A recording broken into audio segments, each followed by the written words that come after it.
Praise the lord. ఈరోజు ఏర్పాటు చేయబడిన దేవుని వాక్యము. యెహోవా, నీ మార్గములను నాకు తెలియజేయము, నీ త్రోవలను నాకు తేటపరచుము. ఆమెన్. కీర్తనల గ్రంథము 25 అధ్యాయము 4వ వచనం. యెహోవా యందు మనమందరము నమ్మిక ఉంచాలి. ఈ లోకములో మనము నడిపించబడాలంటే దేవుని బట్టే మనము నడిపించబడాలి.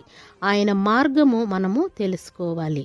మన మార్గము సరైనదిగా మనకు కనిపించినా దేవుని మార్గంలో నడవడానికి ఇష్టపడగలిగితే మరణమునకు దారి తీయక నిత్య జీవమునకు దారితీస్తుంది.